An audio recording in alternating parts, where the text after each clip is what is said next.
and welcome to this short video just as a quick explanation about wearing masks and face coverings. It's absolutely fantastic the amount of people we see wearing masks and face coverings out in the public, and now that it's compulsory on transport and in shops and in education places, so really good. But I see so many people wearing masks and face coverings incorrectly. I just wanted to make sure that people understand why and how to wear those masks. Well, first of all, let's just talk about the face coverings. These come in all sorts of kind of shapes, colours, and with different grades of filtration. But the basic purpose of a face covering is to stop whatever you've already got being breathed out and put into the atmosphere, and somebody else coming along and breathing in whatever you've got. So for example, if you have contracted COVID, then that COVID sits in your lungs as a respiratory disease, and as you breathe out, it's coming out. And that comes out all the time with normal breath. You just can't see it. If you sneeze, if you cough, you will propel that even further, which is why we have the 2-meter social distancing, to give it time to get into such small molecules and drop away before somebody else picks it up.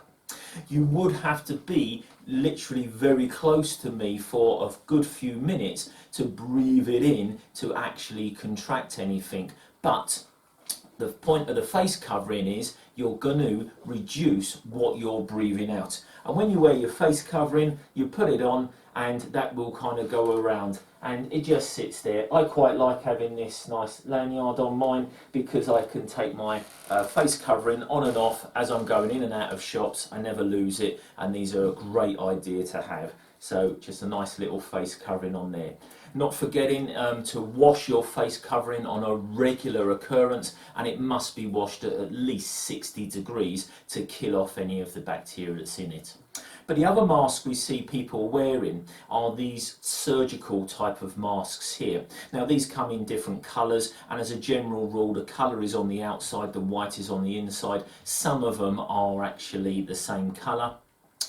It's made up of 3 layers, and if you watch one of my other videos you can see me cut a mask up and look at the different layers. But in real basic terms, the outside and the inside are both fluid repellent, so any kind of droplets coming towards you won't get through. But the most important thing is the middle layer of these surgical masks. That middle layer is made up of filtration paper, and some of the manufacturers are advertising that it is 98% effective of filtering out airborne bacteria, which is great as long as you're wearing the mask correctly.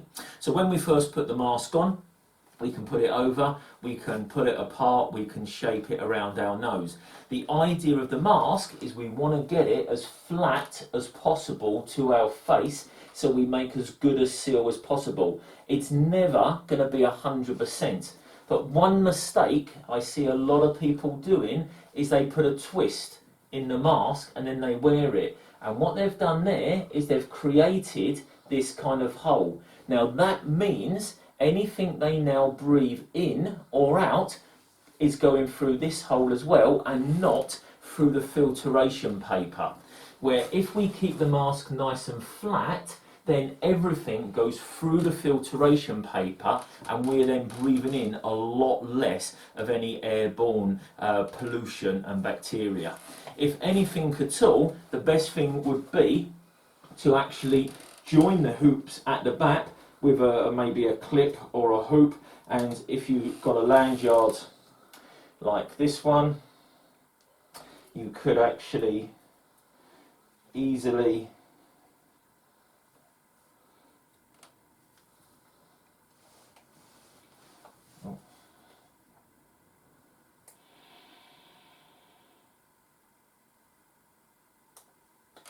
just create a clip to hold them together, especially if you've got a smaller face, a smaller head, and it does keep everything nice and flat, which is much more important, but it is then more tricky to take it off.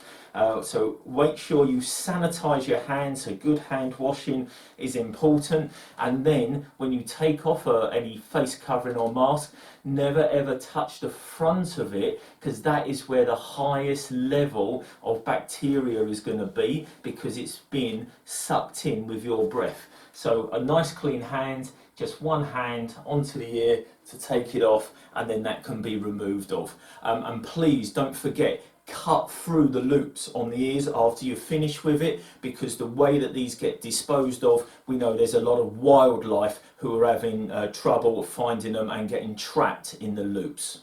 So I hope that helped you, and I hope it helps you understand why we're wearing masks and that you can wear yours correctly.